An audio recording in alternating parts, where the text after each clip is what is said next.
Dahulu, di sebuah kampung di pedalaman, hiduplah dua pemuda yang bernama Meraksamana dan Siraiman.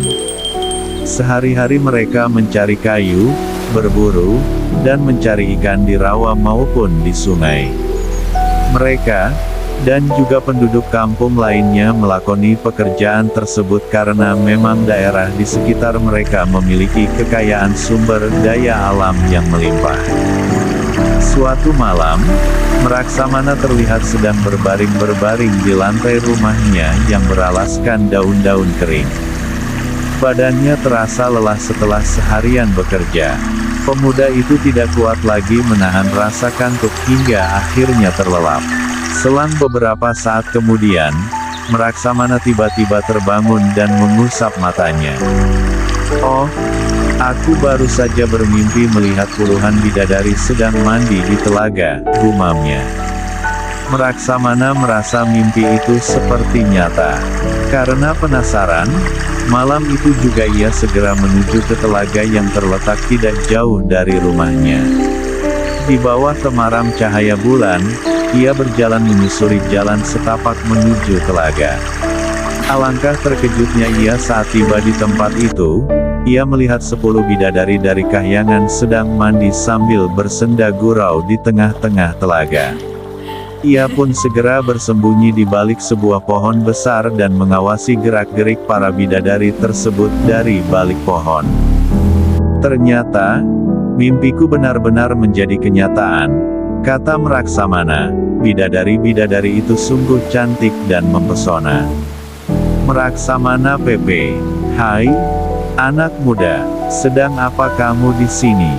tanya nenek itu. Saya sedang mengawasi bidadari-bidadari itu, Nek," jawab Meraksamana dengan gugup. Nenek itu tersenyum, lalu berpesan kepada Meraksamana, "Jika ingin memperistri mereka, sebaiknya kamu ambil pakaian mereka yang diletakkan di atas batu besar sana," ujar nenek itu sambil menunjuk ke tempat di mana pakaian para bidadari itu diletakkan. "Mereka pasti tidak akan bisa terbang kembali ke negerinya." "Baik, Nek," jawab Meraksamana. Dengan mengendap-endap, pemuda itu mendekati batu besar yang terletak di tepi telaga. Setelah dekat, ia berhenti sejenak dan bersembunyi di balik semak-semak. Begitu para bidadari itu lengah, dengan cepat Meraksamana menyambar salah satu pakaian milik bidadari tersebut lalu segera kembali ke tempat persembunyiannya.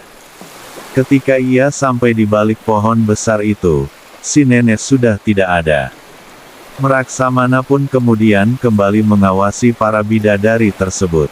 Saat fajar mulai menyingsing di ufuk timur, para bidadari telah selesai mandi dan bersiap-siap untuk kembali ke kahyangan. Satu persatu mereka mengenakan pakaian masing-masing. Namun, salah seorang dari mereka tampak kebingungan mencari pakaiannya. "Kak, apakah kalian melihat pakaianku?" tanya bidadari itu. "Memang kamu letakkan di mana pakaianmu, bungsu?" Bidadari yang sulung balik bertanya.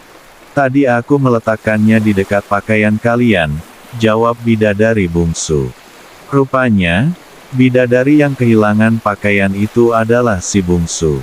Ia dan kakak-kakaknya sudah mencarinya kemana-mana, tapi belum juga ditemukan. Akhirnya, si bungsu ditinggalkan oleh kakak-kakaknya karena hari sudah hampir pagi. "Kakak, kenapa kalian meninggalkan aku sendirian di sini? Aku takut sekali," ratap si bungsu.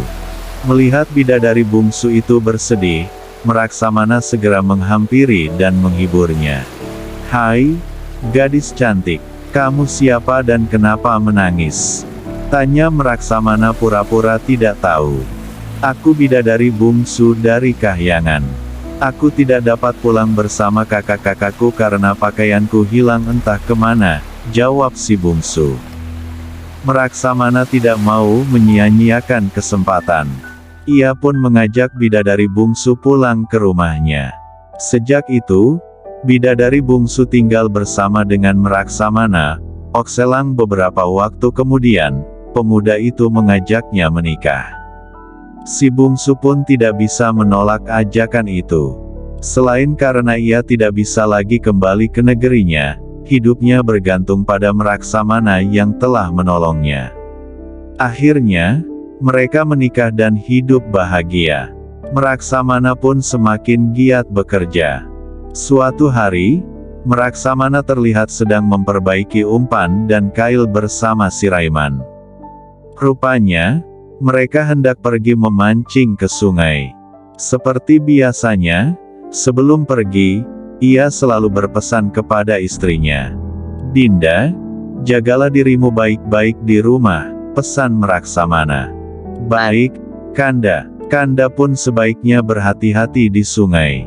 "Kalau sudah mendapatkan ikan yang banyak, segeralah kembali," ujar bidadari bungsu.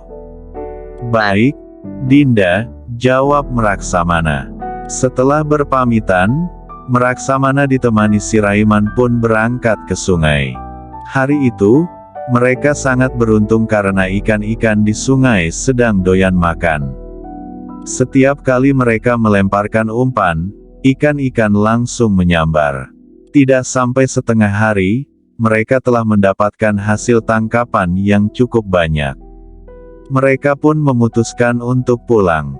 Setiba di rumah, Meraksamana segera memanggil istrinya. "Dinda, Kanda sudah pulang. Cepatlah keluar, Kanda membawa ikan yang banyak sekali," seru Meraksamana.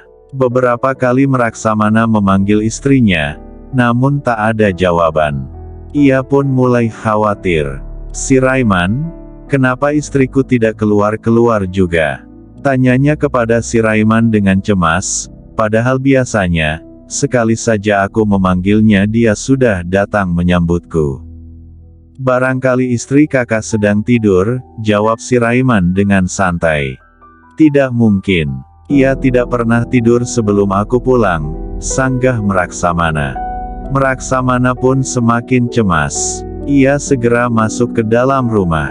Namun, istrinya tidak juga terlihat. Ia kemudian mencarinya di sekitar rumah dan bertanya kepada tetangga, tapi tak seorang pun yang melihatnya. Akhirnya, ia bersama si Raiman segera mencarinya keluar perkampungan. Dalam perjalanan, mereka menemukan seorang laki-laki sedang tergantung di pohon dengan tangan terikat. "Hai, kamu siapa dan kenapa digantung?" tanya Meraksamana. "Aku Mandinuma dari negeri Koranobini yang berada di seberang laut," jawab laki-laki setengah baya itu. "Aku dihukum oleh rajaku karena aku suka makan banyak sehingga banyak merugikan orang lain." Meraksamana kemudian menanyakan perihal istrinya kepada Mandinuma. "Apakah kamu melihat seorang wanita lewat di sini?" tanyanya. "Ya, tadi aku wanita cantik seperti bidadari lewat di sini. Tapi, ia bersama dengan Raja Koranobini yang telah menghukumku," jawab Mandinuma.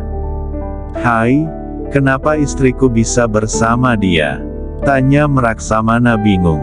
"Ketahuilah, Meraksamana, Raja Koranobini adalah raja yang bengis dan kejam. Walaupun sudah mempunyai istri banyak, ia suka mengganggu wanita-wanita cantik dan kemudian memperistrinya. Jelas Mandinuma, aku akan membantu kalian, tapi dengan syarat lepaskan dulu jeratan tali ini." Meraksamana bersama si Raiman segera melepaskan tali yang menjerat tubuh Mandinuma dan kemudian menurunkannya dari pohon. "Terima kasih karena telah membebaskanku," ucap Mandinuma. "Sesuai dengan janjiku tadi, maka aku akan segera membebaskan istrimu dan membawanya kembali ke sini." Mandinuma segera berlari menuju ke laut dan diikuti oleh Meraksamana dan si Raiman. Setiba di pantai, ia langsung menghirup air laut hingga laut itu menjadi kering. Kedua orang bersaudara itu hanya terbengong-bengong melihat kesaktian Mandinuma. "Kalian tunggu di sini saja," ujar Mandinuma. "Biar aku sendiri yang menghadapi Raja Koranobini yang bengis itu dan segera membawa istrimu kemari."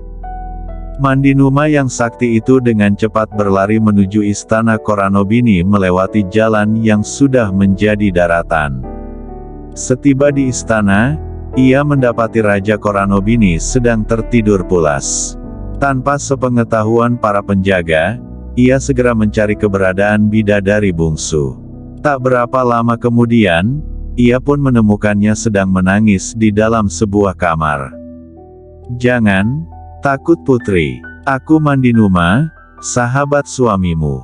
Aku kemari untuk menyelamatkanmu," ujar laki-laki sakti itu.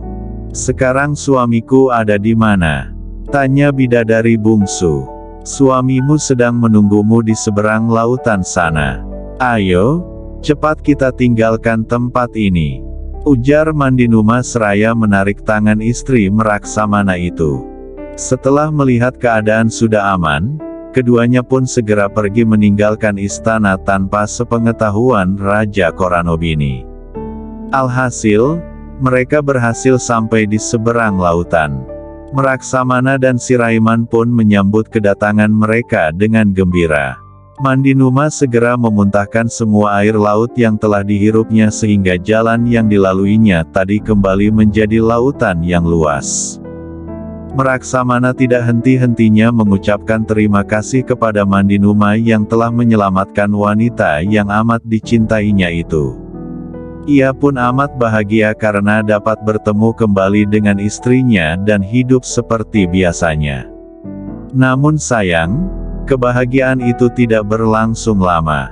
Bidadari bungsu meminta izin kepada suaminya untuk kembali ke kahyangan karena malu selalu diejek oleh masyarakat sekitarnya bahwa ia manusia yang tidak dikenal asal-usulnya dan tidak jelas keturunannya.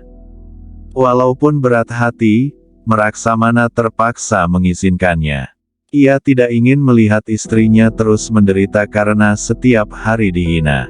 Meraksamana pun terpaksa menyerahkan kembali pakaian istrinya yang disembunyikan di dalam rumahnya. Maka tahulah bidadari bungsu bahwa pakaiannya yang dulu hilang di tepi ternyata disembunyikan oleh suaminya. Meskipun begitu, ia tidak mempermasalahkannya. Ia malah berterima kasih kepada Meraksamana yang telah menolongnya selama dirinya tinggal di bumi. Setelah mengenakan pakaiannya, bidadari bungsu segera terbang menuju kahyangan. Meraksamana pun melepas kepergian istrinya dengan hati sedih. Sejak itu, bidadari bungsu itu tidak pernah lagi kembali ke bumi menemui suaminya.